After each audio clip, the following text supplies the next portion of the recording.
హైడ్రా హైడ్రా హైడ్రా రాష్ట్రంలో ఎక్కడ చూసినా హైడ్రా పేరే వినిపిస్తుంది. హైదరాబాద్ కంటే ఎక్కువ కూడా ఇప్పుడు హైడ్రా పేరే వినిపిస్తుంది. ఎక్కడైతే నాలాలు చెరువులు ఆక్రమించి కట్టిన అక్రమ నిర్మాణాలు ఏవైతే ఉన్నాయో వాటిని అన్నింటినీ కూలుస్తూ కూడా హైడ్రా ఇప్పుడు ఒక సంచలనాన్ని రాష్ట్రంలో క్రియేట్ చేస్తుంది. ఎంతటి బడాబాబులోనైనా సరే మేము వదిలిపెట్టాము, ఎవరు ఏ పొజిషన్లో ఉన్నా ఎవరు అక్రమ నిర్మాణాలు చేసినా వాటి అన్నింటినీ నిర్మాణాలను కొలగొడతామని సీఎం రేవంత్ రెడ్డి కరాఖండిగా చెప్పి ఒక ఐజీ స్థాయి పోలీస్ ఆఫీసర్ ఆధ్వర్యంలో హైడ్రాను ఏర్పాటు చేసి అక్రమ నిర్మాణాలపై చర్యలు తీసుకుంటున్నారు. దాంట్లో భాగంగానే గత కొన్ని రోజుల క్రితం నాగార్జునకు సంబంధించిన ఎన్కన్వెన్షన్ను కూడా కూల్చివేశారు. అయితే నాగార్జున హైకోర్టుకు వెళ్ళడము అక్కడ నుంచి స్టే తీసుకురావడంతో అక్కడికి తాత్కాలికంగా కూల్చివేతలు ఆగిపోయాయి. అయితే ఈ స్టే తీసుకొస్తారని ముందుగానే తెలుసుకున్న హైడ్రా అధికారులు వాళ్ళు స్టే తెచ్చే లోపుగానే ఉదయం నుంచే కూల్చివేతలు ప్రారంభించి స్టే వచ్చే లోపుగానే వాళ్ళు చేయాల్సిన పనిని మొత్తం చేసేస్తున్నారు. ఎందుకంటే స్టే తీసుకొస్తే మధ్యలోనే అక్రమ నిర్మాణాలు ఏవైతే ఉన్నాయో వాటిని కూలగొట్టడం సాధ్యం కాదు. కాబట్టి ఉదయం నుంచే వాళ్ళు అక్రమ నిర్మాణాలపై ఫోకస్ పెట్టి ఎవరికి ఇన్ఫర్మేషన్ ఇవ్వకుండా క్షేత్రస్థాయిలో అధికారులు వెళ్ళే వరకు కూడా ఎవరికి చెప్పకుండా సీక్రెట్గా ఉంచి అక్కడికి వెళ్ళిన తర్వాతనే ఏ నిర్మాణాలను కూల్చాలి అనేది అక్కడున్న అధికారులకు కానీ అక్కడున్న కార్మికులకు కానీ లొకేషన్ చూపించడం జరుగుతుంది. దాంతో వాళ్ళు అనుకున్న స్థాయిలో కూల్చివేతలు కానీ వాళ్ళ టార్గెట్ను కూడా కంప్లీట్ చేస్తున్నారు. అయితే గత కొన్ని రోజులుగా మాజీ మంత్రి కేటీఆర్కి సంబంధించిన ఫామ్ హౌస్ కూడా బుల్కాపూర్ నాలాను ఆక్రమించి కట్టారు, అది కూడా అక్రమ నిర్మాణమే అని కొన్ని రోజులుగా వార్తల్లో నిలుస్తుంది. అయితే ఇది ఆ ఫామ్ హౌస్ నాది కాదు, మా ఫ్రెండ్ ప్రదీప్ రెడ్డి అనే అతని దగ్గర నేను లీజుకు తీసుకున్నానని చెప్తున్న ఏదైతే ఫామ్ హౌస్ ఉందో అది ఇదే ఫామ్ హౌస్ జన్వాడ ప్రాంతం దగ్గరలో ఉంటుంది. అయితే ఇది మొత్తానికి ఇది అక్రమ కట్టడం అని తెలుసారు. ఈరోజు కొద్దిసేపటి క్రితం కూడా ఇక్కడికి ఇరిగేషన్ ఆఫీసర్లు వచ్చి ఇక్కడ ఎంత ప్రాంతంలో ఈ ఫామ్ హౌస్ అక్రమ నిర్మాణం చేశారు అనే దాన్ని కూడా ఇక్కడ వచ్చి వాళ్ళు సర్వే చేసుకొని వెళ్ళినట్టుగా తెలుస్తుంది. అయితే ఇక్కడ చూసుకున్నట్టయితే ఇదే నాలా బుల్కాపూర్ నాలా అయితే ఏదైతే ఉందో ఈ నాలానే ఇక్కడ ఆక్రమించి నిర్మాణాలు చేపట్టినట్టుగా అధికారులు గుర్తించారు. ఈ ఎన్క్రోచ్మెంట్ వచ్చిన తర్వాత దాదాపుగా ఇది 10 మీటర్లకే తగ్గిపోయిందని కూడా ఇక్కడ అధికారులు సర్వే చేసి ఇప్పుడు ఈ సర్వేలో ఇది మొత్తం అక్రమ నిర్మాణం అని తేల్చినట్టుగా తెలుస్తుంది.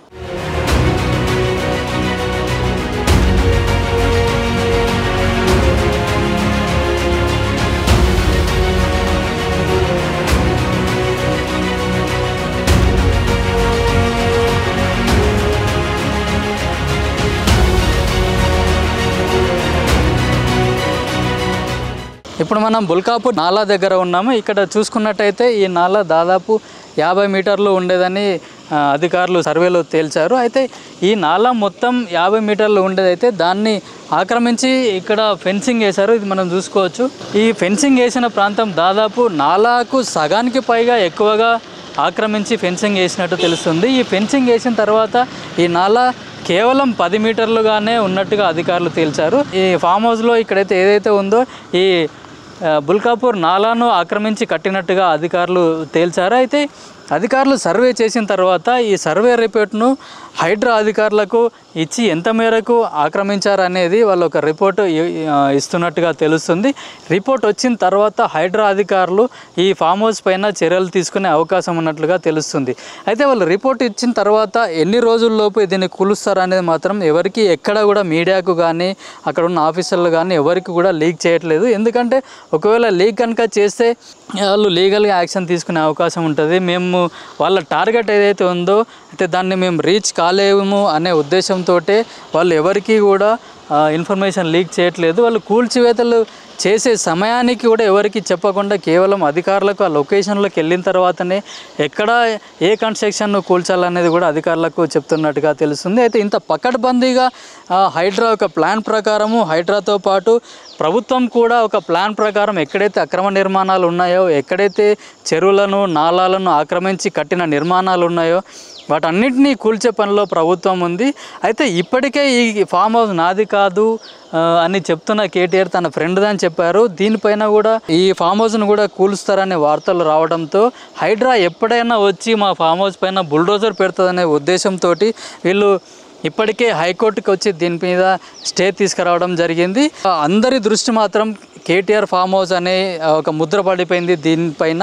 అయితే కేటీఆర్ ఆక్రమించి కట్టడాన్ని చెప్తున్న ఈ ఫామ్ హౌస్ పైన హైడ్రా అధికారులు ఎప్పుడు చర్యలు తీసుకుంటే ఎట్లాంటి పరిణామాలు ఉంటాయి, దీంతో పాటుగా భవిష్యత్తులో కూడా ఎవరు ఎంత పెద్దవాళ్ళైనా కూడా వదిలిపెట్టమని చెప్పిన సీఎం రేవంత్ రెడ్డి ఈ ఫామ్ హౌస్ కూడా ఎప్పుడు కూల్చాలని అధికారులకు ఆదేశాలు ఇస్తారా అనే దానిపైన కూడా సర్వత్రా ఆసక్తి నెలకొని ఉంది. సర్వే నంబర్ 311లో ఉంది. ఇది సర్వే నంబర్లో 14.20 ఎకరాల ల్యాండ్ ఈ 311 సర్వే నెంబర్లో ఉంది. అయితే దాదాపు 10 గుంటల్లో ఈ ఫామ్ హౌస్ కట్టినట్టుగా తేల్చారు. అయితే ఇదే ఫామ్ హౌస్ నాది కాదు, మా ఫ్రెండ్ది అని చెప్తున్నారు కేటీఆర్. బుల్కాపూర్ నాలాను నిజాం ప్రభుత్వం గతంలో తాగునీటి అవసరాల కోసం నిర్మించారు. దీనిని గండిపేట నుంచి మోకిల, శంకర్పల్లి, ఇక్కడ నుంచి హుస్సేన్ సాగర్ వరకు కూడా ఈ నాలా ఉండదని చరిత్ర చెప్తుంది. ఈ గండిపేట నుంచి ఏవైతే మంచినీళ్ళు ఉన్నాయో వీటిని అన్నింటినీ తీసుకెళ్ళి హుస్సేన్ సాగర్లో డంప్ చేసి అక్కడ నుంచి హైదరాబాద్, సికింద్రాబాద్ ప్రజలకు తాగునీటి అవసరాల కోసం ఈ నాలాను ఉపయోగించేవారని చెప్తున్నారు. అయితే డెవలప్ అయిన హైదరాబాద్ను బట్టి ఈ నాలా కొంచెంగా ఆక్రమణకు గురై గండిపేట నుంచి వచ్చే నీరు కూడా ఎక్కడికక్కడ బ్లాక్ అయిపోయి ఎంక్రోచ్మెంట్లు జరగడంతో కేవలం ఒక మురికి నీరు ప్రవహించే నాలాగా మారింది. ఇప్పుడు దీనిని మంచినీటి అవసరాల కోసం మాత్రం వాడట్లేదు. గతంలో ఇక్కడ ఉన్న స్థానికులు చెప్తున్న దాని ప్రకారం అయితే బుల్కాపూర్ నాలాను హైదరాబాద్, సికింద్రాబాద్ ప్రజలకు మంచినీళ్ళు తాగునీటికి అట్లాగే సాగునీటికి కూడా గండిపేట నుంచి హుస్సేన్ సాగర్ జంట జలాశయాల నుంచి వచ్చే నీరు ఈ బుల్కాపూర్ నాలా ద్వారానే హుస్సేన్ సాగర్కు వెళ్ళేదని ఇక్కడ గ్రామస్తులు తెలియజేస్తున్నారు.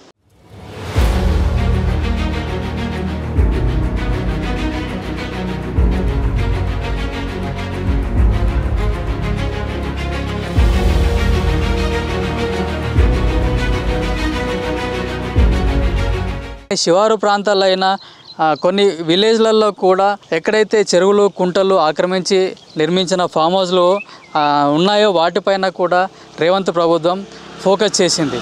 అయితే ఎప్పుడు అక్రమ కట్టడాలను నిర్మూలించడానికి కానీ కూల్చడానికి ప్రయత్నించడం కూడా జన్వాడ అనే గ్రామ పంచాయతీ మాత్రం వార్తలో నిలుస్తుంది. అయితే ఇదే జన్వాడలో కొందరు మాజీ మంత్రులు, రాజకీయ నాయకులు, సినీ సెలబ్రిటీస్ కూడా పలుకుబడి కలిగిన వ్యక్తులకు కూడా ఇక్కడ భారీ స్థాయిలో ఫామ్ హౌస్లు నిర్మించారని, అట్లాగే ఇక్కడ ఉన్న జంట జలాశయాలు కానీ గండిపేట చెరువును కూడా ఆక్రమించి ఫామ్ హౌస్లు నిర్మించాయని గతంలోనే వార్తలు వచ్చాయి. అయితే ఇక్కడ కూడా ఫామ్ హౌస్లు ఉన్నాయి. అయితే వాటిపైన ఎలాంటి చర్యలు తీసుకుంటారనేది ఇక్కడ ఉన్న గ్రామస్తులను అడిగి వాళ్ళ అభిప్రాయాన్ని తెలుసుకుందాం.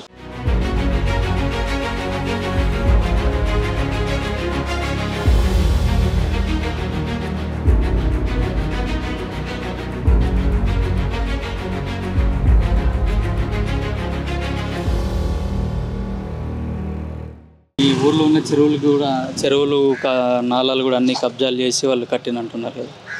చేస్తూనే ఉన్నారు, కబ్జాలు చేస్తూనే ఉన్నారు, కడుతూనే ఉన్నారు. ఆ నీళ్ళు ముందుగా కాలువ ఉన్నప్పుడు సాపు ఉండేవి, ఇప్పుడు అంతా కాలువ మూసేసారు కదా. దోమలన్నీ ఊళ్ళకి ఇళ్ళకి జరుగుతున్నాయి. అట్లా అంటే ఎన్ని ఎకరాలు కబ్జా చేశారు వాళ్ళు?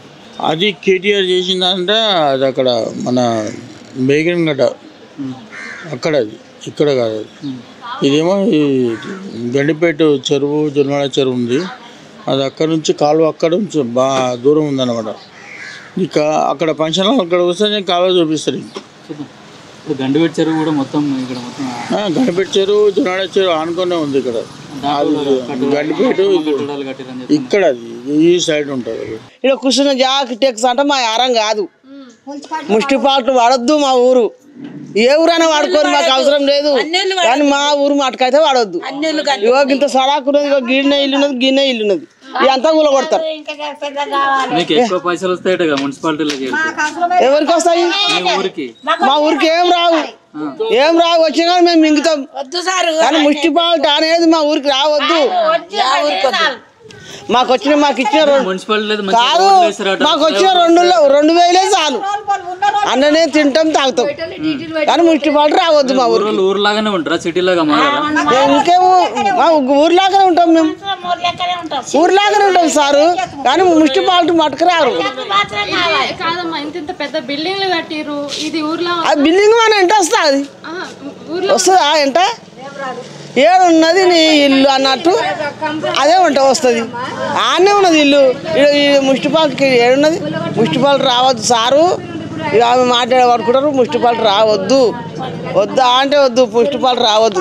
ఉండాలి. మాకు వచ్చిన కాడికి కూలి చేసుకొని అయినా సరే తింటాం, కానీ 10 రూపాయలకు ఈ 100 రూపాయలు కట్టాలంటే మా ఆరం కాదు, మేము కట్టాం సార్. ఒక ట్యాక్స్ తక్కువ చేసి మున్సిపాలిటీ ట్యాక్సులు కట్టవద్దంటే మున్సిపాలిటీ ఏంటికి ఏడాదికో 6 నెలలకో ఇండ్ల ట్యాక్సులు కట్టుకుంటాం ఉంటాము అంతే. ఇక మున్సిపాలిటీ 5 కట్టాలంటే ఇక 100 రూపాయలకు 1000 రూపాయలు కట్టమంటే మా ఆరం కాదు, కూలి దొరకది మాకు.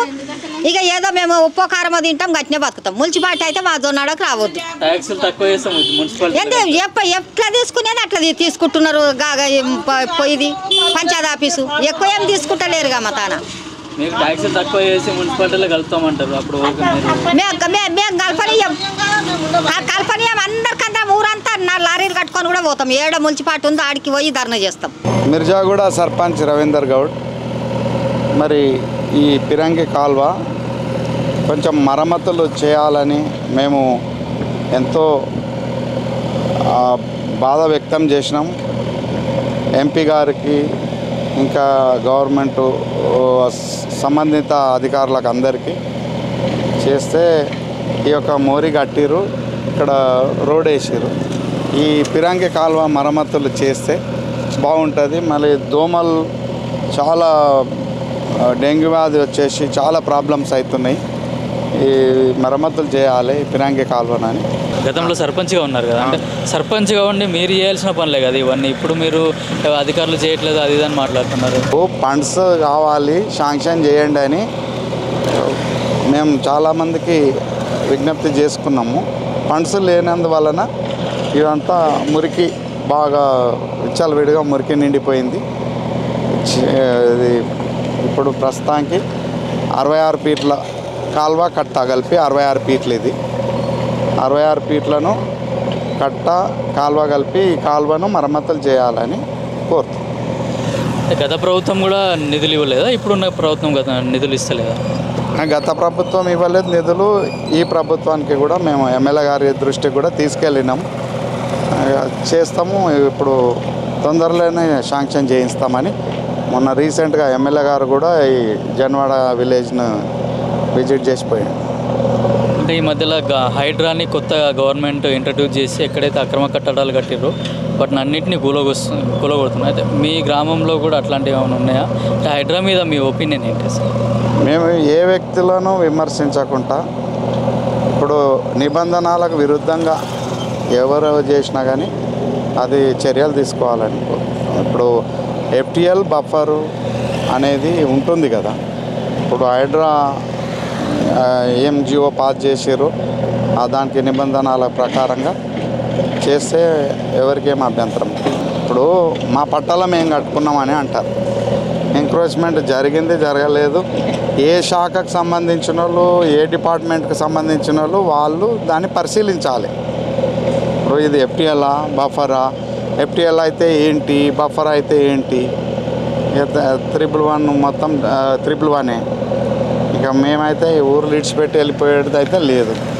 ఎవరి పొలంలో వాళ్ళు ఇంత ఇల్లు కట్టుకొని ఉంటారు. ఎవరి పొలంలో వాళ్ళు ఇల్లు కట్టుకోవాలి, పొలాన్ని రక్షణ చేసుకోవాలి, తోట పెట్టుకోవాలి. అంటే ఓ 4 రూమ్లో 2 రూమ్లో గెస్ట్ హౌస్ లాగా నిర్మించుకోవడం అయితే అవసరం, ప్రతి వాళ్ళకి అవసరం. ఇప్పుడు అన్ని పార్టీల వాళ్ళు ఉన్నారు. అంటే ఇప్పుడు మీ ఇక్కడ వచ్చి జన్వాడ ముఖ్యంగా ఏంటంటే ఇప్పుడు ఎక్కడ కూలగొట్టినా కూడా జన్వాడ అనేది మెయిన్ టార్గెట్ అయిపోతుంది. అది ఒక భూమిలాగా బయటకు వచ్చి ఇక్కడ పెద్ద పెద్ద వాళ్ళందరూ ఫామ్ హౌస్లు కట్టుకున్నారు అని చెప్తున్నారు. అసలు ఇది 111 జీవోలో ఉంది. ఇక్కడ ఇవన్నీ కట్టుకోవచ్చా? ఒకవేళ వాళ్ళు అక్రమంగా నిర్మాణాలు చేస్తున్నారు, ఎట్లాంటి పర్మిషన్లు తీసుకోలేదని చెప్తున్నారు. ఇప్పుడు ఎవరి పొలంలో వాళ్ళు ఇల్లు కట్టుకోవడంలో తప్పేం లేదు కదా. పొలాన్ని రక్షించుకోవాలి, పొలాన్ని తోట పెట్టుకొని అక్కడ ఎంజాయ్ చేయాలి. వాళ్ళు ఎవరి పొలం వాళ్ళు ఇల్లు కట్టుకోవడానికి మాత్రం అనుమతులు అనేది 10% జియో ప్రకారంగా 111 జియోలో కూడా 10% కట్టుకోవచ్చు. ఇంకొకటి ఏంటంటే విలేజ్లు ఏవైతున్నాయో గతంలో ఉన్న ప్రభుత్వాలు కూడా హెచ్ఎండిఏ మ్యాప్లో వెసులుబాటు విలేజ్ వెసులుబాటు కోసం 300 మీటర్స్ రేడియస్లో కట్టుకోవాలి అని కూడా అప్పుడు ఒక చట్టం ప్రకారంగా హెచ్ఎండిఏ మ్యాప్లోనే చూపించారు. అంటే ఇక్కడ పెద్ద పెద్ద రాజకీయ నాయకులు కానీ ఇన్ఫ్లుయెన్స్ పర్సన్స్ కానీ సినీ సెలబ్రిటీలు కూడా జన్వాడ ప్రాంతంలో ఫామ్ హౌస్లు కట్టుకున్నారు, చెరువులు నాలాలు కబ్జా చేసి కట్టుకున్నారు అంటున్నారు. కేటీఆర్ది కూడా ఇక్కడ ఫామ్ హౌస్ ఉంది, త్వరలోనే కూల్చేస్తామంటున్నారు కదా, దానిపైన మీ ఒపీనియన్ ఏంటి అసలు?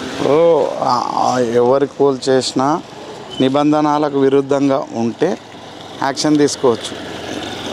నిబంధనల ప్రకారంగా ఉంటే మాకు సంబంధం లేదు కదా, మేము ఆపమంటే ఆపారు, పోనీ అంటే పోదు కదా. ఆయన కొడుకుకు చరిత్రలు చెప్తారు కదా. దానివల్ల మా విలేజ్ జన్వాడ మిర్జాగూడ విలేజ్లో మాకు అదే తెలుసు. అంటే స్పెషల్ ఇక్కడ నుంచి అక్కడ హుస్సేన్ సాగర్ దాకా ఎందుకు వేసారు? తాగే నీరు ఆనాడు తాగనీరు అంట ఇది వ్యవసాయానికి కూడా కాదు, తాగనీరే. అంటే ఇప్పుడు త్రిబుల్-1 జీవో ఎత్తేయడం వల్ల మొత్తం చెరువు అంతా కలుషితం అయిపోతుంది కదా. త్రిబుల్-1 జీవో ఎత్తేయాలని కోరుతున్నాం. త్రిబుల్-1 జీవో ఉండొద్దు అని మేము కోరుతున్నాం. ఎందుకనంటే ఇక్కడ హైదరాబాద్కు దగ్గర ఉంది. కాళేశ్వరం నుంచి, మల్లన్న సాగర్ నుంచి, కృష్ణా నుంచి ఎన్నో పైప్ లైన్ల ద్వారా హైదరాబాద్కు తాగనీకే నీరు వచ్చింది, సప్లై చేస్తూ. మరి ఇప్పుడు మేమేమంటున్నామంటే ఈ త్రిబుల్-1 జీవో 84 గ్రామాలకు గుదిబండగా మారింది. త్రిబుల్-1 జీవోను తీసేయండి అని కోరుకుంటున్నాం. ఇప్పుడే కాదు, మేము ఇది ఏనాటి నుంచో పెట్టిన జీవో కాదు కదా. జస్ట్ 96లోనే చంద్రబాబు నాయుడు టైంలో పెట్టిన జీవో ఇది. మాకు త్రిబుల్-1 జీవో తీసేసి వెసులుబాటు కల్పించాలి అని 84 గ్రామాలలో ప్రతి పార్టీ వాళ్ళు, ప్రతి వ్యక్తి కోరుకునేది ఇదే. అంటే గతంలో ఇక్కడ జంట జలాశయాల పరిరక్షణ కోసమే త్రిబుల్-1 జీవో పెట్టారు అంటున్నారు. ఇప్పుడు అది తీసేస్తే 2 జలాశయాలు మొత్తం కలుషితం అయిపోతాయి, మొత్తం పొల్యూషన్ అయిపోతుంది కదా. అంటే ఇప్పుడు ఈ పిరంగి కాలువ ద్వారా మురికి నీరు పంపించవచ్చు ఎక్కడికి, మూసి వరకు. ఇప్పుడు గండిపేట కింది బందుకు కలపాలి. ఈ పిరంగి కాలువల్లో ఏవైతే ఉన్నాయో మరమ్మతులు చేసుకుంటూ మురికి నీరు గండిపేటలకు పోకుండా ఆ వసతులు ఉన్నాయి. ఈ కాలువ ద్వారా అక్కడ పంపించేసి దీనికి కొంచెం ఎగ్జామ్షన్ ఇస్తే అన్ని 84 విలేజ్ల వాళ్ళు, అంటే 84 విలేజ్లలో తెలంగాణనే కాదు, ఆంధ్రనే కాదు, తమిళనాడు, కర్ణాటక, మహారాష్ట్ర వాళ్ళు కూడా ఎంతోమంది ల్యాండ్లు కొన్నారు. ఇప్పుడు ఎవరన్నా వచ్చి కొంటేనే కదా. ఇక్కడ తెలంగాణలో ఏముంది, ఏదో 4 గుంటలు అమ్మితేనే పెళ్ళి అవుతుంది, 4 గుంటలు అమ్మితేనే ఇల్లు కట్టుకుంటాం. ఇది ప్రజల వాయిస్, నాదే కాదు, ప్రజలందరిది, ప్రతి పార్టీ వాళ్ళది, ప్రతి నాయకులది, ప్రతి స్టూడెంట్లది, ప్రతి యూత్ది ఇదే వాదన. ఇప్పుడు నైజాం జామాలో ఉండాల్సిన అవసరం ఉంది. వీటిని రక్షించుకుంటే మనం హైదరాబాద్ మొత్తానికి కూడా మంచినీళ్ళు ఇవ్వచ్చు కదా. ఇప్పుడు ఏదైనా చేయాలంటే ప్రజల కోసమే కదా. ప్రజల కోసమే మనం ఎంత ఖర్చు పెట్టుకోవాలన్నా ప్రజల సొమ్మే ప్రజలకే ఖర్చు పెడతారు కదా ఎవరైనా. కాబట్టి ఇప్పుడు జీవించడానికి భూమి కావాలి. హైదరాబాద్ సంఖలో ఉన్న మా శివారు కోకపేటకు టచ్ అయి ఉన్నది, ఫైనాన్షియల్ డిస్ట్రిక్ట్ టచ్ అయి ఉన్నది. మరి హైదరాబాదులో ఒక డ్రైవరు, ఒక కానిస్టేబుల్, ఒక ప్రభుత్వ ఉద్యోగి అక్కడ జాబ్ చేసే అతనికి అక్కడ ఉంటే రూమ్ రెంట్ కట్టుకోలేని పరిస్థితి. ఆయన సాలరీ మొత్తం రూమ్ రెంట్కే పోతుంది.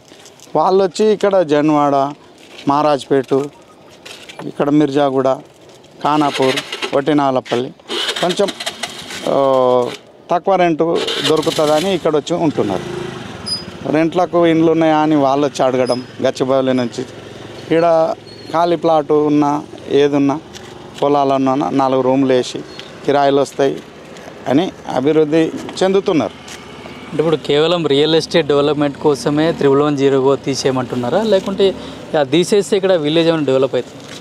విలేజ్ డెవలప్ కోసము ప్రజలకు మేలు జరుగుతుంది దానివల్ల. అయితే సార్, ఎప్పుడు అక్రమ కట్టడాలను కూల్చినా కూడా మీ ఊరు జన్వాడ అనేది వార్తల్లోకి వస్తుంది. ఎందుకంటే ఇక్కడ చాలా పెద్ద పెద్దోళ్ళు ఫామ్ హౌస్లు కట్టుకున్నారు, అక్రమంగా రాజకీయ నాయకులు కానీ, మాజీ మంత్రులు కానీ, పెద్ద పెద్దోళ్ళందరూ ఇక్కడ ఫామ్ హౌస్లు కట్టుకున్నారు, అక్రమంగా నిర్మాణాలు ఉన్నాయి, చెరువులను నాలాలను కబ్జా చేసి కట్టిరంటున్నారు కదా, అది ఎంతవరకు వాస్తవము? ఒకవేళ అది అక్రమ నిర్మాణాలు అయితే ఇప్పుడు గవర్నమెంట్ వాటిని అన్నింటినీ కూలగొడుతుంది కదా, దానికి మీరు ఏమనుకోండి, మీ ఒపీనియన్ ఏంటి? ఇంతకుముందు ఇక్కడ చెరువులు చాలా ఉండండి, ఇక్కడ మీదికి చెరువులు ఉండే, ఇదంతా 1 జీవో ఏరియా కిందకి వస్తుంది. పంట పొలాలు ఇవన్నీ పంట పొలాలు ఉంటుండే. 2014 ముందు నుంచి ఇప్పుడు కేటీఆర్ ఫామ్ హౌస్ అని ఒకటి ఉంది, ఇది జన్వాడ చెరువుకి వస్తుంది. ఇది ఇక్కడ వరకు ఇదంతా వాటర్ ఉంటుండే, ఇక్కడంతా ఒరేస్తుండే, ఇదంతా మొత్తం ఇప్పుడు చెట్లు అది అయిపోయింది. కొంచెం కొంచెం కొంచెం కొంచెం చెరువు మొత్తం కనిపి కూడా అయిపోయింది. ఇప్పుడు నీళ్ళు రావాలంటే ఇప్పుడు గండిపేట చెరువులో మొత్తం మురికి నీళ్ళు అయిపోతాయి ఫామ్ హౌస్ల వల్ల. పొలాలు చేయడం ఏం లేదు, ఉన్న పొలాలు మొత్తం వాళ్ళు కొనేసుకోరు, పొలాలు తక్కువైపోయినాయి. వాళ్ళు 10 ఎకరాలు 20 ఎకరాలు తీసుకొని ఫామ్ హౌస్లు కట్టుకోరు. ఇక ఊరు వాళ్ళకు ఇంకేం లేదు, పంటలు పెట్టుకోవాలంటే లేదు. ఇక ఇక్కడ కేటీఆర్ ఫామ్ హౌస్ ఒకటి ఉంది, ఇక్కడ పొంగులేటి శ్రీనివాస్ వాళ్ళది ఆ చెరువు కానుకొని వాళ్ళది ఉంది. ఇక పెద్ద పెద్ద వాళ్ళు ఉన్నాయి, ఇంకా అంటే ఇప్పుడు ప్రస్తుతానికి వీలే తెలుసు. ఇంకా సినీ ఫీల్డ్లో వాళ్ళ కూడా ఉన్నాయి, ఇక్కడ అల్లు అర్జున్ది ఫామ్ హౌస్ ఉంది, ఎన్టీఆర్ ఫామ్ హౌస్ ఉంది, వాళ్ళ కూడా ఫామ్ హౌస్లు ఉన్నాయి ఇక్కడ. అంటే వాళ్ళందరూ చెరువును ఆక్రమించే కట్టారా, లేకుంటే వాళ్ళు కొనుక్కొని కట్టినమంటున్నారు కొందరు? ఇప్పుడు వాళ్ళకు ఇది చెరువు ఎక్కడ దాకా ఉందని వాళ్ళకి తెలియదు. ఇక్కడ ఉన్న బిల్డర్స్ ఎవరైతే ఉంటారో, ఇక్కడ రియల్ ఎస్టేట్ చేస్తారో, వీళ్ళు దీన్ని ఇక్కడ వరకు అప్పుడు చెరువు కాదు అని చెప్పేసి కొంచెం కొంచెం కబ్జా చేసుకుంటా వీళ్ళది చేయి ఉంటే వాళ్ళది కూడా ఉంటుంది. మెల్లమెల్ల అది ఇక్కడికి నుంచి ఇంత మళ్ళీ కొన్ని రోజులు అయితే అక్కడ గేట్ ఇక్కడ ఉంటుంది, ఫామ్ హౌస్ ఆడు ఉంటుంది, అక్కడ వరకే ల్యాండ్ ఉంటుంది, ముంగట ఉన్నది ఖాళీ ప్లేస్ అని చెప్పేసి ఇక్కడ వరకు వస్తారు. ఇక అంటే ఇప్పుడు గవర్నమెంట్ కూడా ఎక్కడైతే అక్రమ కట్టడాలు కట్టిరో వాటి మీద బాగా ఫోకస్ చేస్తే అన్నింటి కూలగొడుతుంది. దాంట్లో మీ ఊర్లో కూడా పెద్ద పెద్దలు కూడా కూలగొడతాం అంటున్నారు. మరి కూలగొట్టాలి సార్, కూలగొడితేనే ఇప్పుడు చెరువు ఇది ఉన్నది. ఇప్పుడు చెరువు ఉంటేనే కదా ఇక్కడ తాగనీకి, ఇప్పుడు మీరే తాగనీకి తాగునీరు అనేటివి ఉండాలంటే ఫామ్ హౌస్ల వల్ల మురికి నీళ్ళు అవి ఇవి ఉండి చెరువులో ఉండేటివి అన్నీ పోతాయి. ఇప్పుడు వర్షాలు వచ్చినప్పుడు సిటీలో నీళ్ళు వస్తాయి అంటే ఇక్కడ చెరువులు అన్నీ కరెక్ట్ ఉంటాయి, అక్కడ సిటీలో నీళ్ళు ఎందుకు ఉంటాయి? రావు, ఇక్కడనే ఉంటాయి. ఇక్కడ చెరువుల నీళ్ళు అక్కడ ఉంటాయి, అక్కడనే ప్రశాంతంగా ఉంటాయి. అంటే ఇప్పుడు ఇక్కడ ఉన్న కట్టడాలన్నీ కూలగొట్టుడు కరెక్ట్ అంటారా? కూలగొట్టాలి సార్, కూలగొడితేనే కదా ఇప్పుడు వాళ్ళు ఎంత ఉందో అంతవరకు ఉండాలి. మొత్తము ఒక 10 ఎకరాలు తీసుకొని 5 ఎకరాలు కబ్జా చేసుకొని ఆ 5 ఎకరాలు కూడా పంట పొలాలు పెట్టుకుంటే బాగుంటుంది.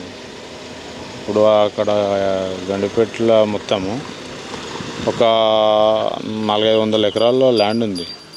ఒకప్పుడు నాకు తెలిసిన వరకు నేను కూడా అక్కడ జొన్న, ఈ టైంలో వస్తే జొన్న శనగ ఇవి వేస్తుంటే మేము అదంతా అది పింఛన్ వేసేసారు.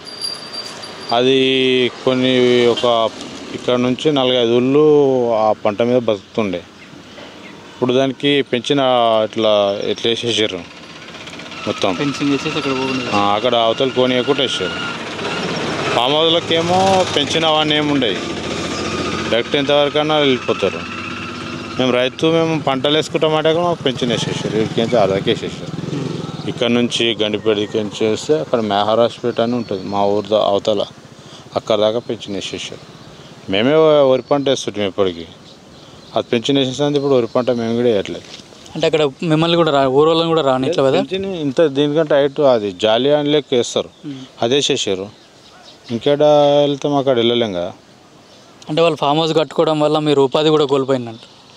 ఫామ్ హౌస్ వాళ్ళు కట్టుకురు, వాళ్ళది లెక్క ప్రకారం అయితే వాళ్ళది కూడా ఇక్కడ నుంచి అక్కడ ఫామ్ హౌస్ ఇక్కడ గేట్ పెట్టేస్తారు, లోపల ఏ జూనియర్ ఇప్పుడు ఎవరు పోయినా ఇప్పుడు మీరు పోతే చూస్తారే కానీ మళ్ళీ అయితే అసలు లోపలికి అట్లా జూనియర్ అసలు ఏముంది అనేది మనకు తెలియదు. అంటే ఇప్పుడు చెరువులను ఆక్రమించి కట్టిన కట్టడాలను మొత్తం కూల్చేయాలంటారు?